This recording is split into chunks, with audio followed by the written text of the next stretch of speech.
நன்றி நன்றி நன்றி நன்றி சொக்கலிங்கம், நன்றி சொக்கலிங்கம், நன்றி மூர்த்தி, நன்றி மூர்த்தி. நண்பர்கள் அனைவருக்கும் என்னுடைய அன்பான பணிவான வணக்கங்கள். என் பெயர் ஜான். நான் ஒரு குடிநோயாளி.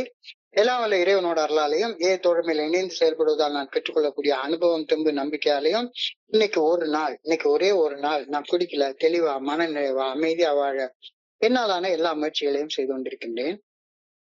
நண்பர் சொக்கலிங்கம் குறிப்பிட்டது போல நாம இந்த இரவு கோயம்புத்தூர் ஒருங்கிணைப்பு குழு ஒருங்கிணைத்து நடத்தி கொண்டிருக்கும் இந்த ஆன்லைன் மீட்டிங்ல ஒவ்வொரு நாளும் இரவு 9:30 to 10:30 மணிக்கு கோயம்புத்தூர் குழு ஒருங்கிணைப்பு குழு மனசாட்சியின் தீர்மானத்தின் அடிப்படையில 24 hours a day அப்படின்ற புத்தகத்துல இருந்து ஒவ்வொரு நாளும் ஒவ்வொரு பக்கமாக எடுத்து வாசிச்சு விளக்கம் பார்த்து கலந்தாய்வு செய்து கூட்டத்தை நடத்தி கொண்டிருக்கின்றோம். அதன் தொடர்ச்சியாக இன்றைக்கு நாம அடைந்திருக்கிற பக்கம் மே மாதம் 26ஆம் நாள். இந்த மே 26ஆம் நாளுக்கான சிந்தனையை முதல்ல வாசிச்சு அதற்கு அப்புறமாக அந்த விளக்கத்தை பார்த்து கலந்தாய்வு செய்து கூட்டத்தை நிறைவு செய்து கொள்வோம். மே 26 சிந்தனையை வாசிக்குமாறு நண்பர் சொக்கலிங்கம் அவர்களை அன்போட பணியோட கேட்டுக்கொள்றேன். Over to you Chockalingam. May 26. Thank you. Thank you. நன்றி சார்.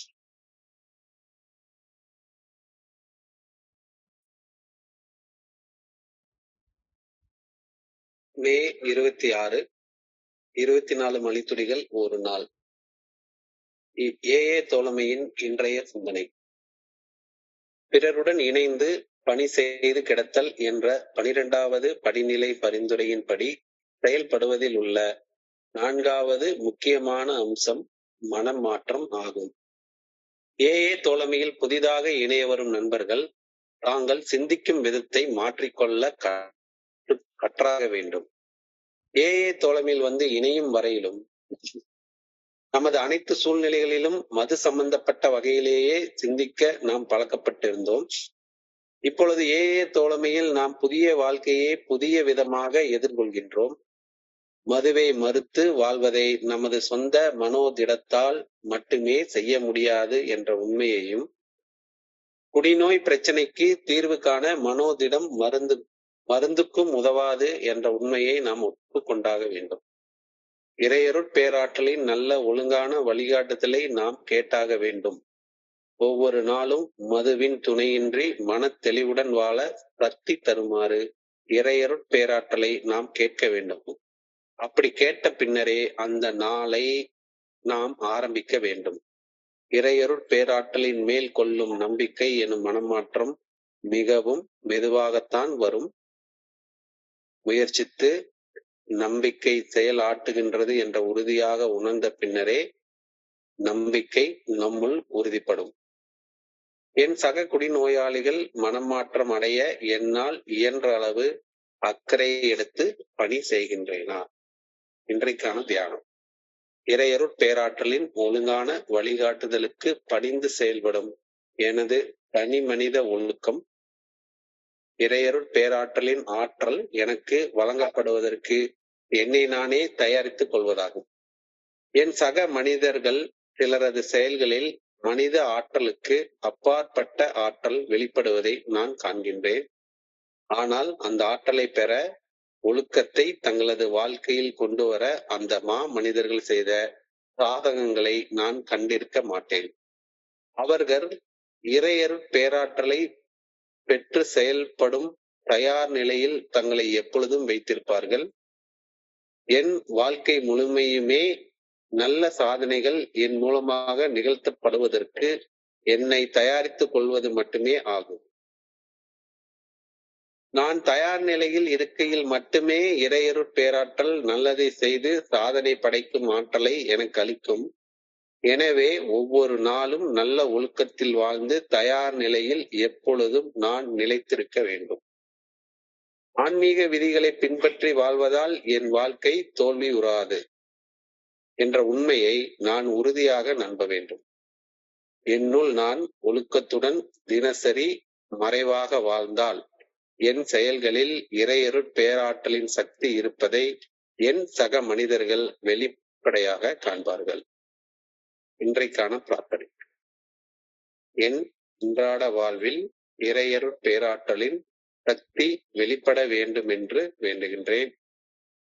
என் வாழ்வில் சந்திக்கும் ஒவ்வொரு வாய்ப்பையும் ஆற்றலுடன் எதிர்கொள்ள என்னை நானே ஒழுக்கப்படுத்திக் கொள்ள வேண்டும் எனவும் வேண்டுகின்றேன். நன்றி இறைவா. நன்றி சார். நன்றி நன்றி நன்றி நன்றி சொக்கலிங்கம், நன்றி சொக்கலிங்கம். நண்பர்கள் அனைவருக்கும் மீண்டும் ஒரு முறை என்னுடைய அன்பான பணிவான வணக்கங்களை தெரிவித்துக் கொள்றேன். என் பெயர் ஜான், நான் ஒரு குடிநோயாளி. எல்லாமல்ல இறைவனோட அருளாலையும் தோழமையில இணைந்து செயல்படுவதால் நான் பெற்றுக்கொள்ளக்கூடிய அனுபவம் தம்பி நம்பிக்கையாலையும் இன்னைக்கு ஒரே ஒரு நாள் நான் குடிக்கல, தெளிவா மன நிறைவா அமைதியா வாழ என்னாலான எல்லா முயற்சிகளையும் செய்து கொண்டிருக்கின்றேன். தோழமை நாம குடிநோயின் பாதிப்புகள்ல இருந்து மீட்படைகிறதுக்கு 12 படிகள் அடங்கிய மீட்படையும் செயல் திட்டத்தை பரிந்துரைக்கிறது. இந்த செயல் திட்டத்தின் 12வது படிநிலையில பிறருடன் இணைந்து பணி செய்ய பரிந்துரை செய்யப்பட்டுள்ளது. பிறருடன் இணைந்து பணி செய்தல் அப்படின்றதுல 5 முக்கியமான அம்சங்கள், 5 C's அப்படின்னு 5 முக்கியமான அம்சங்களை குறிச்சு நாம கடந்த 4 நாட்களாக பார்த்துட்டு வர்றோம். Confidence, confession, conviction, conversion and continuance அப்படின்ற 5 அம்சங்களை குறிச்சு நாம சிந்திச்சுட்டு வர்றோம். கடந்த 3 தினங்களாக கான்பிடன்ஸ் அதாவது நான் யாருக்காக பணி செய்யறேனோ அந்த நண்பருடைய நம்பிக்கையை, நன்மதிப்பை நான் பெறுவதற்கு என்னாலான முயற்சிகள் செய்யணும். அது முதல்ல கான்பிடன்ஸை பெறுறது. 2வது கன்ஃபெஷன், அதாவது நான் பணி செய்யும் நண்பர்கள் தங்களுடைய தவறுகளின் உண்மையான தன்மைய கடவுள் சாட்சியாக ஒரு மனுஷனை வச்சு கடவுள்கிட்ட ஒப்புக்கொள்ளக்கூடிய அந்த மனநிலையை அவங்களுக்குள்ளார உருவாக்கணும். அந்த அக தூண்டுதலை அவங்களுக்குள்ளார உருவாக்கணும். அது கன்ஃபெஷன் அப்படின்னு பார்த்தோம். நேத்துக்கு கன்விக்ஷன், அதாவது உறுதியான மனதோட பணி செய்யறதுல நிலைத்திருப்பது. ஒரு நாள் பணி செய்துட்டு விட்டுட்டு போறது இல்ல, உறுதியான மனதோட பணி செய்யறதுல நம்பிக்கையோட நிலைத்திருக்கிறது குறிச்சு நேத்துக்கு சிந்திச்சு பார்த்தோம். இன்னைக்கு 4வது பண்பாகிய கன்வர்ஷன் அப்படின்றத குறிச்சு சிந்திக்க அழைக்கப்பட்டுள்ளோம். கன்வர்ஷன் அப்படின்னாலே சரிதான், எல்லாருக்கும் வரக்கூடியது மத மாற்றத்தை தான் கன்வர்ஷன் அப்படின்னு நம்ம எல்லாருமே எடுத்த உடனே கன்வர்ஷன்னாலே மத மாற்றம், ஒரு மதத்துல இருந்து இன்னொரு மதத்துக்கு மாறுறது தான் கன்வர்ஷன் அப்படின்னு நாம எல்லாருமே புரிஞ்சுக்கிட்டு இருக்கிறோம். இயல்பாக அந்த ஒரு அர்த்தம் தான் நம்ம மனசுக்குள்ளார வரும் கன்வர்ஷன் சொன்ன உடனே. அதுலயும் தோழமையுடைய கூட்டங்கள் பெரும்பாலும் மத வழிபாடுகள் நடக்கக்கூடிய சர்ச்சுகள்ல தான் பெரும்பாலும் நடக்குது. அதனால நண்பர்கள் எல்லாரும் நிறைய பேர் நான் கேட்டிருக்கேன், இந்த இடத்துக்கு வந்தா நம்மள மத மாற்றம் பண்ணிடுவாங்க அப்படின்ற எண்ணம் நிறைய நண்பர்கள் மத்தியில இருக்கிறத நம்மளால பார்க்க முடியுது. அது மறுக்கவே முடியாது. தோழமைக்கு தொடர்ந்து வந்தா மத மாற்றம் செய்வதற்கு நிர்பந்திக்கப்படுவாய் அப்படின்ற கருத்து நிறைய நண்பர்கள் மனசுல இருக்கு. என் மனசுலயே இருந்துச்சு. நான் எங்க அம்மா எல்லாம் டெய்லி காலையில 4:30 மணிக்கு எழும்பி சர்ச்சுக்கு போயிட்டு வந்துதான், கோயிலுக்கு போயிட்டு வந்துதான் அடுப்பே பத்த வைப்பாங்க. ஆனா எனக்கு அந்த மதத்தின் மேல நம்பிக்கை கிடையாது. அதனால நான் கோயிலுக்கு போறதே நிறுத்திட்டேன். கம்ப்ளீட்டா கோயிலுக்கு போறதே கிடையாது. குடிக்க ஆரம்பிச்ச நாள்ல இருந்து தோழமைக்கு வந்து இணைகிற நாள் வரைக்கும் நான் ஒரு நாளும் கோயிலுக்கே போனது கிடையாது. ஆனா இங்க மீட்டிங்காக சர்ச்சுக்கு அடிக்கடி வர வேண்டியிருக்கு. சர்ச்சில் மத வழிபாடுகள் நடந்துட்டு இருக்கிறோம். இத பாக்குறப்ப எனக்கும் அந்த சிந்தனை வந்துச்சுது. இங்கேயும் கன்ஃபெஷன் இந்த மாதிரி வார்த்தைகள் எல்லாம் கேட்கிற நேரத்துல நம்மளையும் பழைய மதத்துக்கு கூட்டிட்டு போயிடுவாங்களோ அப்படின்ற கன்வெர்ட் பண்ண நினைப்பாங்களோ அப்படின்ற சிந்தனை எனக்கும் இயல்பாக வரத்தான் செஞ்சுது. கண்டிப்பா வந்துச்சு. ஆனா இன்னைக்கு கன்வர்ஷன் அப்படின்ற அந்த வார்த்தைக்கு அர்த்தம், conversion fundamentally refers to a profound turning around or a transformation of an individual's consciousness, allegiance and a way of thinking. So conversion என்பது மத மாற்றம் அல்ல, அது மன மாற்றம். மனசுல சிந்திக்கிற விதத்துல மாற்றத்தை கொண்டு வருது. One of the most profound teachings in spirituality most profound teaching in spirituality எல்லா மதத்திலயும் சொல்றாங்க, எல்லா மதத்திலயும் சொல்றாங்க. உள்முகமாக திரும்பு, கடவுள் உனக்குள்ளார இருக்கிறார், கடந்து உள்ள போ, கடவுள் உனக்குள்ளார இருக்கிறார். இது எல்லா மதங்களும் சொல்லக்கூடிய ஒரு teaching. Turn inwards, kingdom of God is within you. Turn inwards, kingdom of God is within you. மனம் திரும்புங்கள், இறையாட்சி உங்களுக்குள் நிகழ்ந்து கொண்டிருக்கின்றது. இதுதான் ஆன்மீகத்துல எல்லா பெரிய மகான்களும் கத்துத்தரக்கூடிய அடிப்படை பாடம். ராமலிங்க அடிகளால் அருள், இறை அருள், அருள் என்ற வார்த்தைக்கு அருவமாக உள்ளிருந்து நம்மை இயக்கும் பேராற்றல் அப்படின்னு தான் சொல்றாரு.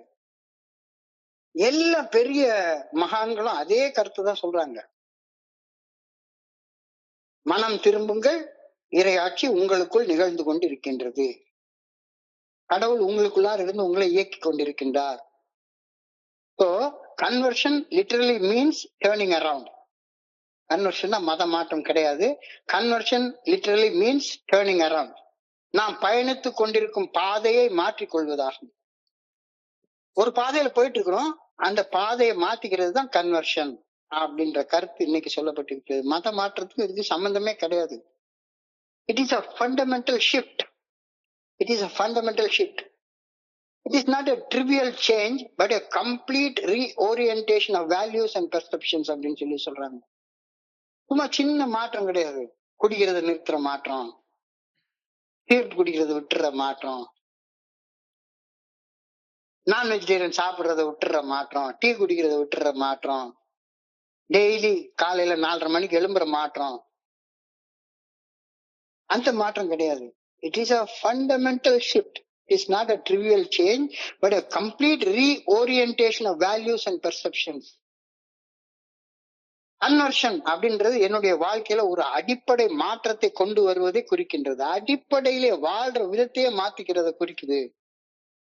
அற்பமான மாற்றம்ல வாழ்வின் மதிப்பு, வாழ்க்கை குறித்த கண்ணோட்டம் ஆகியவற்றை முழுமையாக மறுசீரமைப்பு செய்து கொள்வது கன்வர்ஷன் ஆகும். ரீஓரியன்டேஷன். என்னுடைய வாழ்க்கை குறித்த கண்ணோட்டத்தையே, பெர்செப்ஷனையே ரீஓரியன்ட் பண்ணிக்கிறேன், மறுசீரமைப்பு செய்து கொள்றேன். அதுக்கு பேர் தான் கன்வர்ஷன் அப்படின்னு இன்றைய சிந்தனையில சொல்றாங்க. பிறருடன் இணைந்து பணி செய்யறதுல இந்த கன்வர்ஷன், வாழ்க்கை குறிச்ச என்னுடைய கண்ணோட்டத்தை முழுமையாக மறுசீரமைப்பு செய்வது. வாழ்க்கையுடைய மதிப்பு, எவ்வளவு மதிப்பு மிக்க ஒரு உயிர் எனக்குள்ளார இருக்குது, இது குறிச்ச கண்ணோட்டத்தை முழுமையாக மறுசீரமைப்பு செய்து கொள்வது, ரீஓரியன்ட் பண்ணிக்கிறது கன்வர்ஷன் அப்படின்னு சொல்றாங்க. நான் கன்வர்ஷன்னா எனக்கு சாதாரணமா மத மாற்றம் தான் எனக்கு கன்வர்ஷனே தெரியும். தன்னலம் தன்மனைப்போட வாழ்றதுல இருந்து பிறர் நலம் பேணி இறையருட் பேராற்றலின் நல்ல ஒழுங்கான வழிகாட்டுதலுக்கு பணிந்து முழு மனசோட பணிஞ்சு வாழ்வதற்கு தீர்மானிப்பது கன்வர்ஷன் ஆகும். இப்ப கன்வர்ஷன் எங்க நடக்குது? 3வது ஸ்டெப்ல நடக்குது. 3வது ஸ்டெப்ல நடக்குது. என்னுடைய ஹோல் லைஃபையே நான் ரீஓரியன்ட் பண்ணிக்கிறேன். ஹோல் லைஃபையே வேற ஒரு கோணத்துல பார்த்து அதை மறுசீரமைப்பு செய்து கொள்றேன். இந்த மறுசீரமைப்புக்கு பேர் தான் கன்வர்ஷன் அப்படின்னு சொல்றாங்க. வாழ்நாள் முழுமைக்குமான நிலையான மாற்றத்தை கொண்டு வருவது கன்வர்ஷன் ஆகும். சும்மா இன்னைக்கு மாறிட்டு நாளைக்கு வேற மாதிரி மாறுறது கிடையாது. வாழ்நாள் முழுமைக்குமான நிலையான, நிலைத்து நிற்கக்கூடிய மாற்றத்தை கொண்டு வருவது கன்வர்ஷன் ஆகும். இந்த கணம் மாறிட்டு அடுத்த கணம் பழைய நிலைக்கு திரும்புறது கன்வர்ஷன் ஆகாது. It is a lifelong process. It is a lifelong process. It is a lifelong journey of transformation. Ongoing daily choice. தொடர்ந்து தினசரி நிகழக்கூடிய டெய்லி டெய்லி டெய்லி நான் கன்வெர்ட் ஆகிட்டே இருக்கேன். மேம்பட்ட நிலைக்கு உயர்ந்து போயிட்டே இருக்கேன், கன்வெர்ட் ஆகிட்டே இருக்கேன். சோ கன்வர்ஷன் என்பது ஒரு முறை மட்டுமே நிகழக்கூடிய நிகழ்வாக இல்லாமல் ஒரு மனிதனின் வாழ்க்கை முழுமையையும் அன்றாடம் மறுசீரமைக்கும் தினசரி செயல்முறைமையாகும் அப்படின்ற கருத்தை இன்னைக்கு சொல்றாங்க. ஒரு நாள் செய்யற முடிவு கிடையாது. வாழ்நாள் முழுக்கைக்கும் நான் ஒரு நிலையில இருந்து இன்னொரு நிலைக்கு உயர்ந்து போயிட்டே இருக்கிறேன். அதுக்கு பேர் தான் கன்வர்ஷன். அப்படின்றாங்க. எனக்குள் நான் தவறாக கொண்டிருந்த நம்பிக்கைகளை மறுசீரமைப்பு செய்து எனது புதிய நம்பிக்கையிலும் அந்த நம்பிக்கையுடனான செயல்களிலும் எனது அர்ப்பணிப்பை ஆழப்படுத்திக்கிட்டே போறது. ஆழப்படுத்திட்டே போறது. ஒரு நாள் செஞ்சுட்டு விட்டுறது கிடையாது. ஒரு நாள் செஞ்சுட்டு விட்டுறது கிடையாது. கண்ணோட்டாரு அப்படின்னு சொன்னா சரிதான். என்னுடைய சிந்திக்கும் விதத்தை மாத்தி கொள்றேன்னா மேம்பட்டு மேம்பட்டு சிந்திச்சுக்கிட்டே இருக்கிறத மாத்திக்கிட்டே போயிட்டே இருக்கிறேன். மேல மேல போயிட்டே இருக்கிறேன். எனக்குள்ளார நான் கொண்டிருந்த தவறான நம்பிக்கைகளை மறுசீரமைப்பு செய்து என்னுடைய புதிய நம்பிக்கைகளையும் அந்த புதிய நம்பிக்கையுடனான செயல்களிலும் தொடர்ந்து ஒரு அர்ப்பணிப்பை ஆழப்படுத்தி கொண்டே போறது கன்வர்ஷன் அப்படின்ற கருத்தை சொல்றாங்க. கன்வர்ஷன்னா மதம் மாற்றம், மதத்தை மாற்றுறாங்க. இந்த மதத்துல இருந்து அந்த மதத்துக்கு போறது, அந்த மதத்துல இருந்து இன்னொரு மதத்துக்கு போறது, அதெல்லாம் ஒண்ணும் இல்ல. இந்த இடத்துக்கு வர வேண்டியது, அதுக்கப்புறம் இந்த குழு பிடிக்கலன்னு அடுத்த குழு ஆரம்பிக்க வேண்டியது, அந்த குழுல இருந்து இன்னொரு குழு ஆரம்பிக்க வேண்டியது. அது இல்ல. Conversion is a holistic transformation. Whole, முழுமை. Conversion is a holistic transformation. முழுமையான மாற்றம். இது மத நம்பிக்கையெல்லாம் கடந்தது. மனதில் ஏற்படும் முழுமையான அடிப்படை மாற்றம் சம்பந்தப்பட்டது. கன்வர்ஷன் என்பது மனதில் ஏற்படக்கூடிய முழுமையான மாற்றம் சம்பந்தப்பட்டது. Heart, mind and will. என்னுடைய இதயத்துல மாற்றம், நான் சிந்திக்கிற விதத்துல மாற்றம், என்னுடைய விருப்பங்கள்ல மாற்றம். So true conversion involves a change in heart. True conversion involves a change in mind. True conversion involves a change in will. என்னுடைய இதயத்துல நான் கொண்டிருக்கக்கூடிய நம்பிக்கைகள், மனசுல கொண்டிருக்கக்கூடிய எண்ணங்கள், சிந்தனைகள், என்னுடைய மனசுல இருக்கக்கூடிய விருப்பங்கள், இது எல்லாத்தையுமே முழுமையாக மறுசீரமைப்பு செய்து கொள்வது. அது என்ன ஆகுது? என்னைய புதிதாக பிறந்த ஒரு மனுஷனாக மாத்துது. அதனாலதான் ஏஏக்குள்ளார வர்றப்ப நம்ம எல்லாரும் நம்ம ஏஏல வந்து இணையிற நாள, இணைஞ்சு குடிக்காம இருக்கிறனால புதிதாக பிறந்த நாளாக கொண்டாடுகின்றோம். So conversion involves a change of heart, mind and will, resulting in a new born consciousness. புதுசாக பிறக்கிறோம். Born again in the spirit of God. Born again in the spirit of God. இதயத்தில் மாற்றம், மனதில் மாற்றம், மனதில் இருக்கும் விருப்பங்களில் மாற்றம். இதன் விளைவாக நாம் புதிதாக பிறந்த ஒரு உணர்வு நம்ம மனசுக்குள்ளார உருவாகுது. இந்த கன்வர்ஷனுடைய முக்கியமான அம்சங்கள், கீ காம்பனன்ட்ஸ் ஆஃப் கன்வர்ஷன் என்ன அப்படின்னு ஆழமாக சிந்திச்சு பார்க்கிற நேரத்துல இன்டர்னல் ரெனியூவல், ஆழ்மன மாற்றம். இது தனி மனிதன் மனசுல இருக்கக்கூடிய உள்ள சமநிலையில ஏற்படக்கூடிய ஒரு தீவிரமான மாற்றமாகும். கொந்தளிச்சுக்கிட்டு இருக்கிற மனசு கொந்தளிப்பு அடங்கி கொஞ்சம் கொஞ்சமாக தடுமாறாம ஒரு சமநிலைக்கு வந்து அடையக்கூடிய மாற்றம். Turning from to turning to ஏதோ ஒன்றை விடுவதற்கான மாற்றம், புதிதாக ஒன்றை பெறுவதற்கான மாற்றம். எனக்கு உள்ளார வச்சிட்டு இருக்கிற தீமைகளை விட்டு விடுவதற்கான மாற்றம், புதிதான நன்மைகளை பெற்றுக்கொள்வதற்கான மாற்றம்.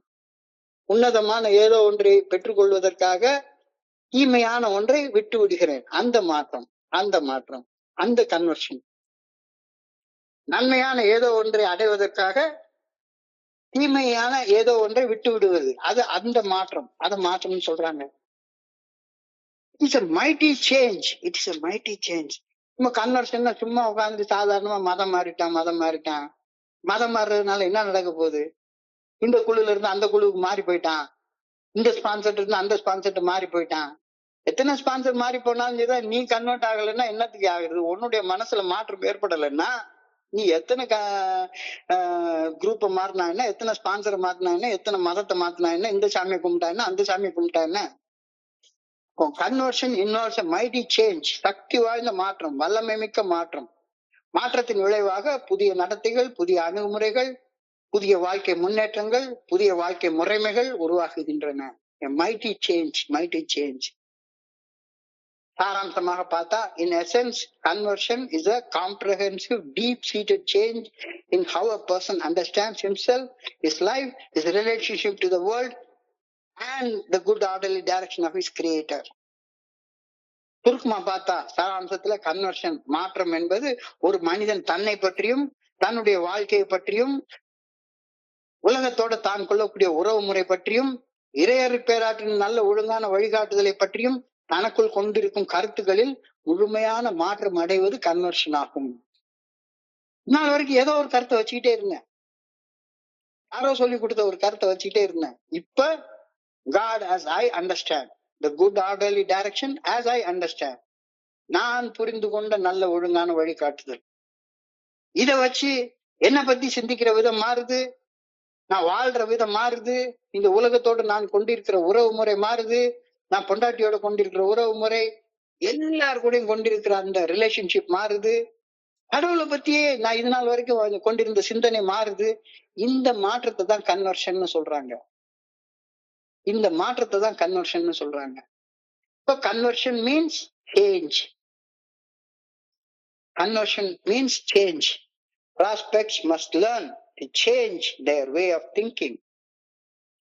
வர்றவங்க, புதிதாக வரக்கூடிய நண்பர்கள் தாங்கள் சிந்திக்கும் விதத்தை மாற்றிக்கொள்ள வேண்டும். அதுக்கு பேர் தான் கன்வர்ஷன். கன்வர்ஷன் அப்படின்னு சொல்றாங்க. என்னுடைய குடி நாட்கள்ல என்னுடைய சிந்தனை எப்படி இருந்துச்சு? சதா சர்வ காலமும் காலையில எந்திரிச்ச உடனே குடிக்கிறதுக்கு பணம் இருக்கா, எப்ப குடிக்கலாம், எங்க குடிக்கலாம், எதை குடிக்கலாம், குடிச்சுட்டு என்ன செய்யலாம், இந்த சிந்தனை தான் எனக்குள்ளார இருந்துட்டே இருந்துச்சு. 20 வருடங்கள் நான் குடி வாழ்க்கையில வேற எதை பத்தியுமே நான் சிந்திச்சதே கிடையாது.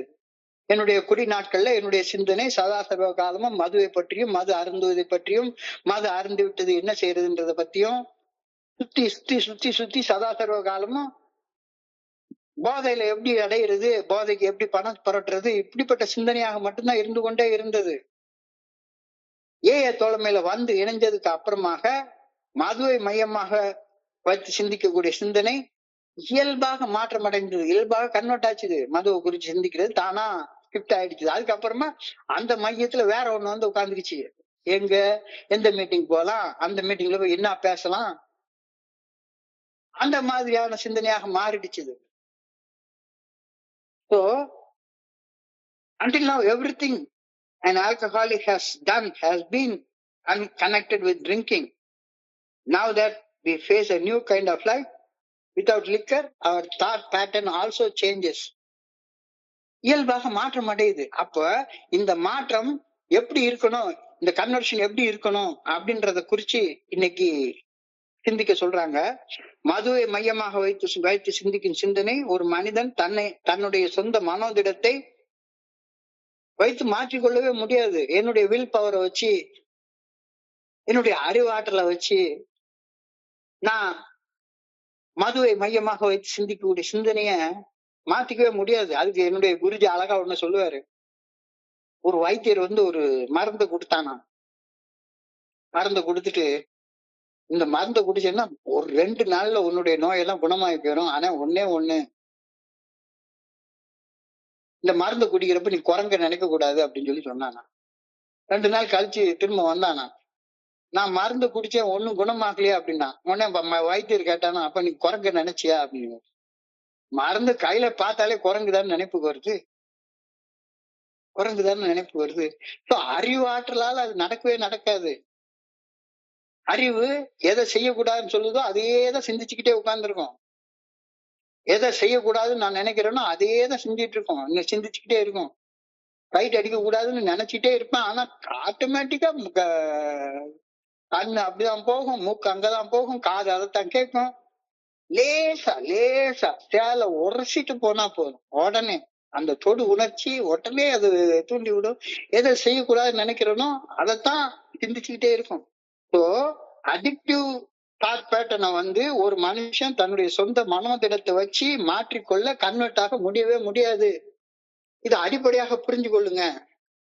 ஒரு அடிக்டிவ் தாட் பேட்டர்னை, ஒரு செயல் அடிமையாக சிந்திக்கக்கூடிய சிந்தனை முறைமைய மனோதிடத்தால, அறிவாற்றலால ஒரு மனுஷன் மாத்தி அமைச்சு கொள்ள முடியவே முடியாது. I must see and admit that I cannot overcome my drinking with my willpower alone. I must turn to a power greater than myself for help. வாழ்க்கையை கட்டுப்பாட்டோட வாழ்வதற்கு மனோதிடம், மன உறுதி மட்டும் போதவே போதாது அப்படின்னு ஒப்புக்கொள்வது உண்மையிலேயே அதுதான் சைட் ஆஃப் விஸ்டம், ஞானத்தின் அடையாளம் அப்படின்னு சொல்லி சொல்றாங்க. என்னுடைய அறிவால என்னுடைய வாழ்க்கைய மாற்றம் கொண்டு வர முடியாது, கன்வர்ஷன் கொண்டு வர முடியாது, அறிவால கொண்டு வர முடியாது அப்படின்றத புரிஞ்சு கொள்றதுதான் it is a sign of wisdom. அது ஒரு ஞானத்தின் அடையாளம். அந்த ஞானத்தின் அடையாளம் என்னுடைய பலம், அது என்னுடைய பலகீனம் அல்ல. அது என்னுடைய பலம், அது என்னுடைய ஸ்ட்ரென்த், அது என்னுடைய ஸ்ட்ரென்த். மாற்றம் கொண்டு வர மன உறுதியை மட்டும் நம்பி இருப்பது மனிதனை சோர்வடைய செய்துவிடும். நான் என்னுடைய மன உறுதியை வச்சு என்னுடைய அடிக்ஷன் ஓவர் கம் பண்ணிடுவேன், மாற்றத்தை கொண்டு வந்துருவேன் அப்படின்னா one more attempt and one more failure, மீண்டும் மீண்டும் முயன்றோம், மீண்டும் மீண்டும் தோற்றோம் அப்படின்ற சோர்வை கொண்டாந்து விட்டுரும். திரும்ப திரும்ப செய்ய முடியாத ஒண்ண செய்ய முயற்சி செய்து தோத்து போய் நிக்கிறது மன சோர்வை கொண்டாந்து விட்டுரும். என் மன உறுதி தோல்வி அடைந்ததை நான் ஒரு அவமான உணர்வா பார்ப்பேன். ஐயோ தோத்து போய் நிக்கிறேனே, குடிக்க கூடாதுன்னு நினைச்சேன், திரும்ப குடிச்சிட்டேன், யாரையும் பார்க்கவே முடியல. இன்னைக்கு ஒரு நண்பர் சொன்னாரு, கொஞ்ச நாள் மீட்டிங் வந்துட்டு இருந்தாரு, ஒரு 3 மாசம் கழிச்சு நல்லா என் கூட பேசிட்டு இருந்தாரு. என்னமோ ஒரு பிரச்சனை அவர் வீட்டுல, திரும்ப போய் குடிச்சிட்டாரு. குடிச்ச உடனே அவருக்கு என்ன தோணுச்சு, இது உடனே என்னைய பாக்குறதுக்கு அவருக்கு ஒரு அவமான உணர்ச்சி வருது, ஒரு குற்ற உணர்ச்சி, ஒரு அவமான உணர்ச்சி வருது. அப்ப கன்வர்ஷன் இஸ் நாட் பாசிபிள். இந்த மாதிரி வெறுமன அறிவாற்றலை நம்பி இருக்கிறப்ப கன்வர்ஷன் இஸ் நாட் பாசிபிள். மீண்டும் மீண்டும் நோய் தாக்கக்கூடிய அபாயம் இன்க்ரீஸ் ஆயிட்டே போயிட்டு இருக்கும். ரிலாப்ஸ் நிறைய ஆயிட்டே இருக்கும். இந்த மாதிரி நேரத்துல என்னுடைய சொந்த அறிவாற்றலால, மனோதிடத்தால கன்வர்ஷனை கொண்டு வந்துடலாம் அப்படின்னு நினைச்சேன்னா மறுபடியும் ரிலாக்ஸ் தான் ஆயிட்டே இருப்பேன். மனோதிடத்தை மட்டுமே நம்பி இருப்பது ஏன் தோக்குது? மனோதிடம் இறையருட் பேராற்றலின் சக்தியால் வலுவூட்டப்படாத போது அந்த மனோதிடத்தோட சக்தி குறைஞ்சிக்கிட்டே வரும். ஒரு பேட்டரி சார்ஜ் எப்படி போயிட்டே இருக்குமோ அதே மாதிரி பேட்டரி எப்ப சார்ஜ் ஆகுது, அது சோர்ஸோட கனெக்ட் ஆயிருக்கிறப்ப மட்டும்தானே சார்ஜ் ஆகுது. சோர்ஸ்ல கனெக்ட் ஆகாம செயல்பட்டுட்டே இருந்தோம்னா சார்ஜ் குறைஞ்சிட்டே இருக்கும். மனோதிடம் இறையருட் பேராற்றலின் சக்தியால் சார்ஜ் பண்ணப்படாத வரை மனோதிடத்தோட சக்தி குறைஞ்சிக்கிட்டே வரும். செயல் அடிமைத்தனத்தால் ஒரு செயல் அடிமையாக செயல்படுவது மனோதிடத்திற்கு எதிராக, அதாவது தன்னியக்க முறைமை அப்படின்றாங்க, ஆட்டோ பைலட் அப்படின்றாங்க. ஆட்டோ பைலட் தன் இயக்கம், அதுவா செயலாற்றிக்கிட்டே இருக்குது. அது செயலாற்றிக்கிட்டே இருக்கிற நேரத்துல மனோதிடம் செயல்பட வலுவிழந்து கொண்டே இருக்கும். சார்ஜே கிடையாதுல்ல, வலுவிழந்து கொண்டே இருக்கும். ஆனால் ஒரு செயல் அடிமைத்தனமான செயல்களை செய்ய செய்ய அவனுடைய வில் பவர் குறைஞ்சிக்கிட்டே தான் இருக்கும். So I don't need willpower to fulfill my biological needs. உயிரியல் தேவைகள், பயாலஜிக்கல் நீட், அதெல்லாம் ஃபுல்ஃபில் பண்ணிக்கிறதுக்கு மனோதிடம் தேவையா என்ன? பசிச்சா சாப்பிட போறோம், தூக்கம் வந்தா தூங்க போறோம். இதுக்கெல்லாம் வில் பவர்லாம் தேவையே கிடையாது. மோசமான சூழ்நிலைகளை என் மனோதிடத்தால செய்ய முடியவே முடியாது. இந்த இந்தியாவுல நடக்குது, இந்த சூழ்நிலை நடக்குது. இப்ப ஃபார் எக்ஸாம்பிள் மிடில் ஈஸ்ட்ல 2 பேர் உட்கார்ந்து பயங்கரமா சண்டை போட்டுட்டு இருக்காங்க. மோசமான சூழ்நிலைகளை நான் எவ்வளவு பெரிய வில் பவர் உள்ள ஆளா இருந்தாலும் என்னால மாத்த முடியுமா? முடியாது. If I am constantly surrounded by temptation, my willpower will eventually cease to exist. எப்பவுமே சோதிக்கப்பட்டு கொண்டே இருந்தேன்னு வைங்களேன், சூழ்நிலைகளால சோதிக்கப்பட்டு கொண்டே இருந்தேன், பயந்துகிட்டே இருக்கேன், கோவப்பட்டே இருக்கேன், காமவசப்பட்டுட்டே இருக்கேன், சூழ்நிலைகளால நான் டெம்ட் ஆகிட்டே இருக்கேன் அப்படின்னு சொன்னா கொஞ்சமா வில் பவர் கடைசியில இல்லாமலே மறைஞ்சே போயிடும். தோழமையில என்ன செய்யறோம்? we redesign our environment. நம்முடைய சூழ்நிலைகளை மறுசீரமைப்பு செய்து கொள்கின்றோம். இங்க சூழ்நிலையை வேறவா மாத்திக்கிறோம். நம்மளே குடிக்கிற நண்பர்களோட பழகிட்டு இருந்த நாம இப்ப குடிக்காத நண்பர்களோட பழகிட்டு இருக்க ஆரம்பிக்கிறோம். ஒழுக்கமான வாழ்வு வாழாத நண்பர்களோட பழகிட்டு இருந்த நாம இப்ப 12 படிகள் அடங்கி மீட்படையும் செயல் திட்டம் என்ற ஒழுக்கமான வாழ்க்கை வாழக்கூடிய மனிதர்களோட என்வாயரன்மெண்டா வச்சுக்கிறோம். ஸோ நம்முடைய சூழ்நிலைகளை மறு வடிவமைப்பு செய்து கொள்றோம், ரீடிசைன் பண்றோம், மறுசீரமைப்பு செய்து கொள்கின்றோம். பில்ட் ஃபெல்லோஷிப், நம்மளுக்குள்ளார ஒரு நட்புறவை, ஒரு தோழமைய உருவாக்கி கொள்கின்றோம். Take small steps. நம்ம வந்து பெரிய பெரிய பெரிய வளர்ச்சி எல்லாம் நடக்கவே இல்லை. ஒவ்வொரு நாளும் சின்ன சின்ன ஸ்டெப். ஒரு மீட்டிங்ல வந்து உட்கார்றது, ஒரு மணி நேரம் காது கொடுத்து கேட்கறது. We take very very small steps. Practice self compassion. நம்மளை நாமளே தண்டிச்சுக்கிற செயலை இப்ப செய்யறது கிடையாது. ஒரு காலத்துல கோவம் வந்தா போய் குடிச்சிட்டு அலைவோம், பயம் வந்தா குடிச்சிட்டு அலைவோம். இப்போ கோவப்பட்டாலும் சரிதான், பரவாயில்ல, அதுக்காக போய் நெருப்புல போய் கைய வச்சிடாத. We practice self compassion, get support and accountability. ஆட்டோமேட்டிக்கா ஏஏ ஃபெல்லோஷிப்ல நமக்கு ஒரு ஸ்பான்சர்ஷிப் கிடைக்குது, ஒரு சப்போர்ட் கிடைக்குது. உன்னுடைய கடந்த கால வாழ்க்கைக்கு நீ பொறுப்பு இல்ல, நிகழ்காலத்துல வாழ்ற வாழ்க்கைக்கு நீ பொறுப்பு அப்படின்ற அந்த புரிதல் கொடுக்குறாங்க. Focus on why. நான் மாற்ற விரும்பும் ஆழமான, மிகவும் உணர்வு பூர்வமான காரணத்தை ஆழ்ந்து கவனித்து, அந்த கவனத்துல சிந்தனையை செலுத்தி, அந்த மாற்றத்தை கொண்டு வந்த மனுஷர்களோட இணைந்து செயல்பட வேண்டும். உதாரணத்துக்கு குடிக்கிற செயலை நீ செய்யணும் அப்படின்னு சொன்னேன்னா, குடிக்கிற செயலை நிறுத்தணும் அப்படின்னா, குடிக்கிற நண்பர்களை விட்டு குடிக்காத நண்பர்கள்ட்ட இது பண்ணணும். ஊதாரித்தனமான வாழ்க்கை வாழ்றத விடணும் அப்படின்னா, ஊதாரியாக செலவு பண்ணிட்டு அலையிற நண்பர்களுடைய நட்பணி விடணும். காம ரீதியாக தப்பு செய்யறதுல இருந்து வெளியே வரணும்னா, காம ரீதியாக தப்பு செய்யற நண்பர்கள்ட்ட இருந்து வெளியே வரணும். குடிக்கிற நண்பர்களோட சேர்ந்து இருந்தா நான் குடிச்சிட்டு அலைஞ்சிட்டு இருப்பேன். இல்ல போன் பிக்சர் பாக்குற நண்பர்களோட நாம சகவாசம் வச்சிருந்தேன்னா, அவன் இன்னைக்கு மச்சான் இன்னைக்கு நான் சூப்பரான ஒரு பிட்டு பார்த்தேன்டா, நீயும் பாரு அப்படின்னு நமக்கு அனுப்பி வைப்பான். Focus on why should I change. நான் ஏன் மாறணும், ஏன் கன்வெர்ட் ஆகணும் அப்படின்றதுல உன்னுடைய கவனத்தை குவிச்சு சிந்திச்சு பாரு. Admitting my limits allows me to shift from fighting within myself to building a supportive system. This is the first step towards lasting conversion. என்னுடைய உடல் மன ஆற்றல் சக்திகளின் குறுகிய இல்லை. எனக்கு ஒண்ணுமே சக்தியே கிடையாத, நான் தான் எதை பார்த்தாலும் ஆசைப்படுறா ஒரு ஆளாச்ச. என்னுடைய உடல் மன ஆற்றல், என் உடல் மன சக்தி குறுகிய வரம்பு எல்லைகளை ஒப்புக்கொள்ளும் போது, என்னையே எதிர்த்து எனக்குள்ளார போராடும் மன போராட்டத்திலிருந்து என்னை நான் விழித்து கொண்டு எனக்கு சாதகமான ஆதரவை தேடுகின்றேன். இல்ல இந்த இவங்க கூட சேர்ந்தா உருப்படவே மாட்டேன். நான் உண்மையிலே ஒரு ஃபர்ஸ்ட் ட்ரெடிஷனை பத்தி எடுத்தேன். நாம் குணமடைவது நமது ஒற்றுமையை பொறுத்து இருக்கிறது. அப்படி கிடையாது. தனி மனிதன் குணமடைவது அந்த தனி மனிதன் எதோட ஒன்றாக இருக்கிறானோ அதை சார்ந்து அமையும் அப்படின்ற கருத்தை நேற்றுக்கு சொன்னோம். அதைத்தான் இன்னைக்கு சொல்றாங்க. என் உடல் மன ஆற்றம் சொற்ப வரம்புகளுக்கு உட்பட்டது, கொஞ்சோண்டு தான். இதை நான் ஒப்புக்கொள்ளும் போது என்னையே எதிர்த்து எனக்குள்ளார போராடும் மனப்பான்மையில இருந்து என்ன விடுவிச்சுக்கிறேன்.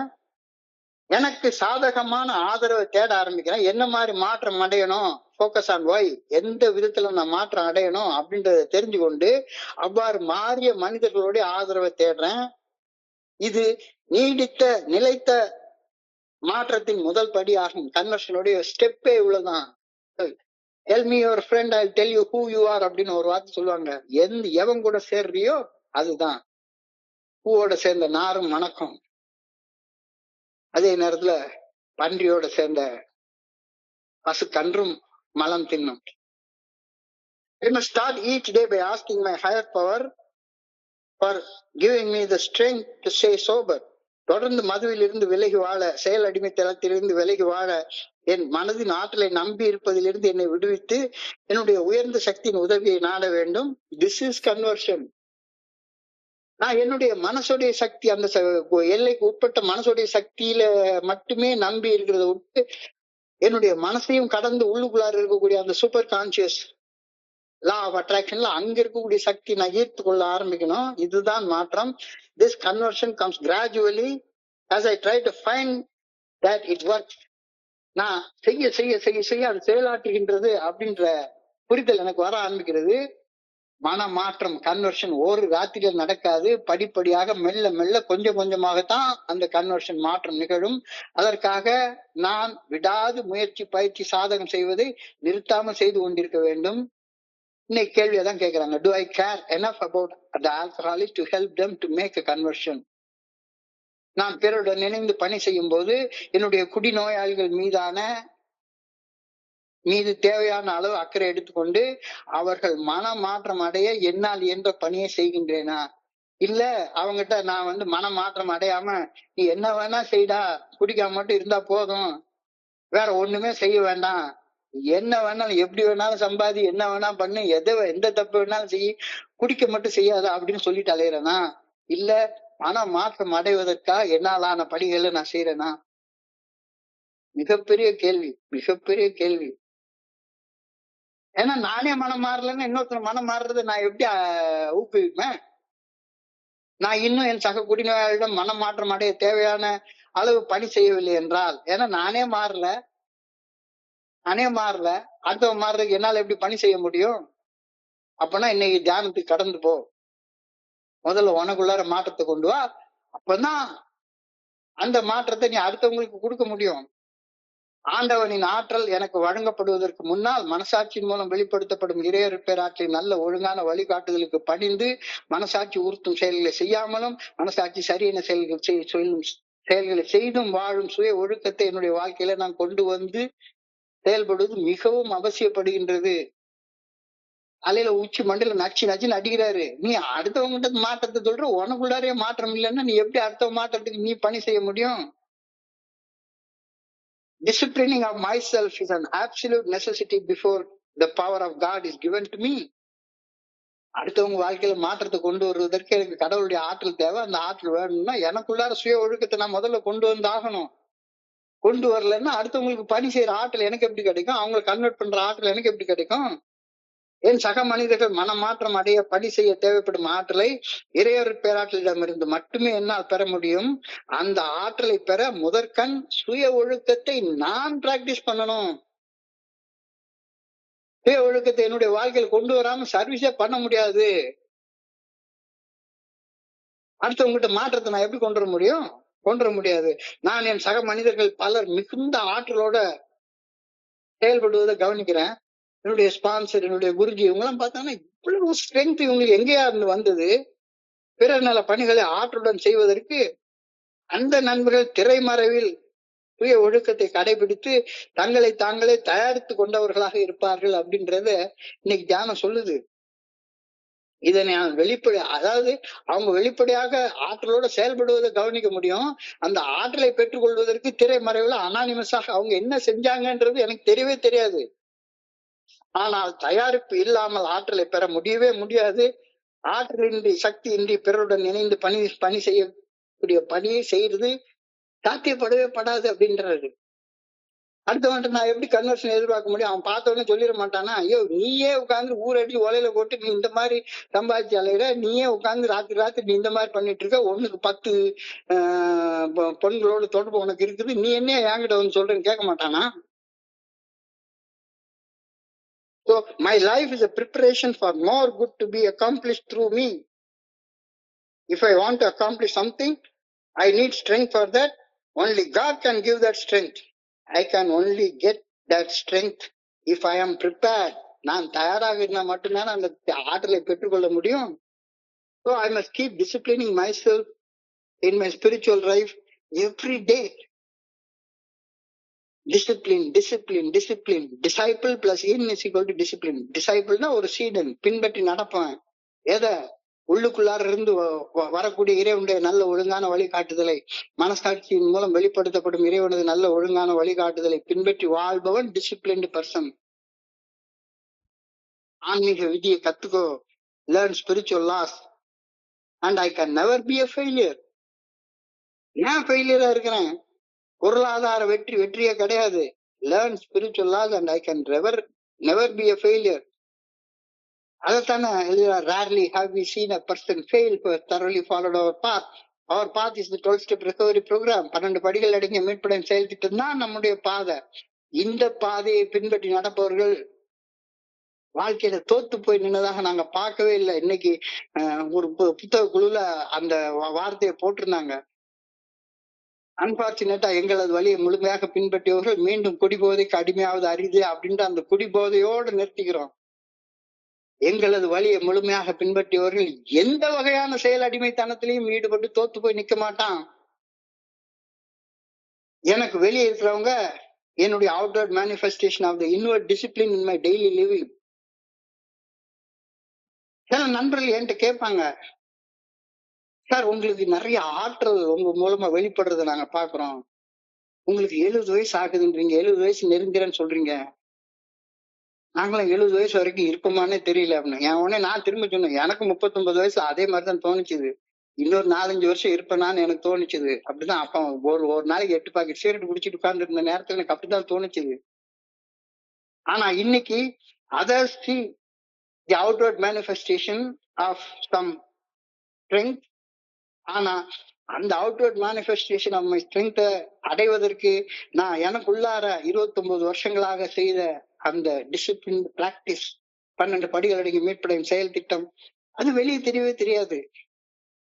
அதுக்காக இப்ப நீ பிரார்த்திக்கணும். I pray that I may manifest God's power in my daily life. என் அன்றாட வாழ்க்கையில இறையர் பேராற்றலின் ஆற்றல் வெளிப்பட வேண்டும் என வேண்டுகின்றேன். I pray that I may discipline myself so as to be ready to meet every opportunity. என் வாழ்வில் சந்திக்கும் ஒவ்வொரு வாய்ப்பையும் ஆற்றலுடன் எதிர்கொள்ள என்னை நானே ஒழுக்கப்படுத்திக் கொண்டு வாழ வேண்டும் என ஆண்டவமை பணிவோடு வேண்டிக் கொள்கின்றேன். ஒரு ஆழமான கருத்து, ஆழமான சிந்தனை. இன்றைய சிந்தனையை சுருக்கமா பார்க்கும். இன்னைக்கு கொடுக்கப்பட்டிருக்கிற சிந்தனை கன்வர்ஷன். பிறருடன் இணைந்து பணி செய்வதற்கு, அடுத்தவங்க மனமாற்றம் அடைவதற்கு. கன்வர்ஷன் என்றால் மத மாற்றம் இல்ல, மனமாற்றம். Turn inwards, the kingdom of God is within you. அதுதான் மனமாற்றத்துடைய அடிப்படையிலா. அருவமாக உள்ளிருக்கும் ஆண்டவனுடைய ஆற்றலை நோக்கி நீ திரும்பு. அப்போ அடுத்தவன் அவனுக்குள்ளார திரும்பி அந்த ஆற்றலை அடைவதற்கு நான் பணி செய்வதுதான் பிறருடன் இணைந்து பணி செய்வதில் உள்ள நான்காவது அம்சமாகிய கன்வர்ஷன். இந்த கன்வர்ஷன் என்பது நான் ஒரு முறை அடைஞ்சிட்டு ஏதோ மத மாற்றமாய் ஒரு முறை கன்வெர்ட் ஆயிட்டேன் அப்படின்னு இல்ல. கன்வர்ஷன் என்பது ஒரு முறை மட்டுமே நிகழும் நிகழ்வாக இல்லாமல் ஒரு மனிதனின் வாழ்க்கை முழுமையையும் மறுசீரமைக்கும் தினசரி செயல்முறையாகும். It's a lifelong process, a lifelong journey of transformation, ongoing daily choice. தொடர்ந்து நடைபெற்றுக் கொண்டே இருப்பது. Conversion is a holistic transformation. முழுமையான மாற்றம், முழுமையான மாற்றம். இதெல்லாம் மத நம்பிக்கையை கடந்ததாகும். என்னுடைய மனசுல ஏற்படக்கூடிய மாற்றம், என்னுடைய இதயத்துல ஏற்படக்கூடிய மாற்றம், என்னுடைய விருப்பங்கள் ஏற்படக்கூடிய மாற்றம். இதனால என்னுடைய மனசு முழுக்கவுமே இன்டர்னலி ரினியூ ஆகுது. நான் தீமைகளை விடுறது ஒரு மாற்றம்னா நன்மையை பெற்றுக்கொள்வதற்காக தீமையை விடுறேன். Turn from to turn to. தீமையை விடுறது ஒரு கன்வர்ஷன், நன்மையை பெற்றுக்கொள்வது இன்னொரு conversion. It is a mighty change. It is a mighty change. In essence, conversion is a comprehensive, deep-seated change in how a person understands himself, his life, his relationship with the world and the good orderly direction of God.